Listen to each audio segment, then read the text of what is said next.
মানুষ মারা যাওয়ার পর তাকে গোসল দেবার সময়, কাফন দাফন করানোর সময় তার আত্মীয়স্বজনের মুভমেন্ট, তাদের কান্নাকাটি, তাদের কথাবার্তা ইত্যাদি মৃত ব্যক্তি পুরোপুরি অনুভব করা, শুনতে পাওয়ার কথা কোনো হাদিসে এভাবে বর্ণিত হয়নি।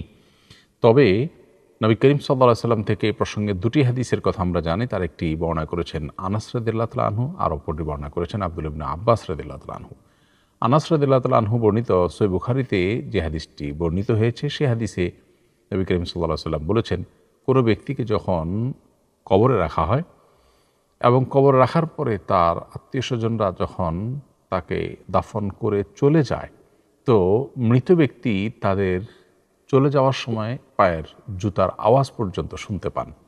এখান থেকে বোঝা গেল যে মানুষ কবরস্থ হওয়ার পর তাদের আত্মীয়স্বজন এর মুভমেন্ট, তাদের কবর জিয়ারত ইত্যাদি এগুলো অনুভব করতে পারেন। কিভাবে, সেটা আল্লাহ তাআলা একমাত্র ভালো জানেন। একটা বিশেষ রূহ তাদেরকে দিয়ে শুধু এটুকু অনুভব করবার সুযোগ, অথবা কবরে বা বারজাখী জীবনের শাস্তি কিংবা নেয়ামত অনুভব করার সুযোগ আল্লাহ তাআলা দিয়ে থাকেন। তার মাধ্যমে তারা এটি হয়তো অনুভব করে থাকেন।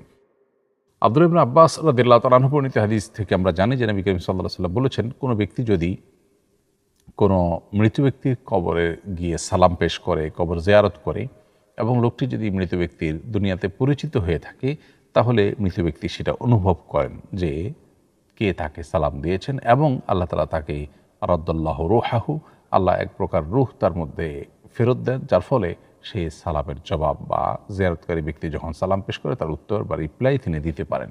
এখান থেকে বোঝা যায় দাফন করার পর তার কবর জিয়ারত, কবরের পাশে সালাম পেশ এবং সালামের জবাব দেওয়া, এই বিষয়গুলো মৃত ব্যক্তির ক্ষেত্রে ঘটে, এবং এই অনুভূতি শক্তি আল্লাহ তাআলা তাকে দিয়ে থাকেন। কিন্তু তার আগের যে চ্যাপ্টারটা, অর্থাৎ তার দাফন করার আগের যে সময়গুলো, সে সময়গুলোতে তিনি তার আত্মীয়স্বজনের সব কিছু অনুভব করতে পারেন, এমনটি কোনো হাদিসে বর্ণিত হয়নি।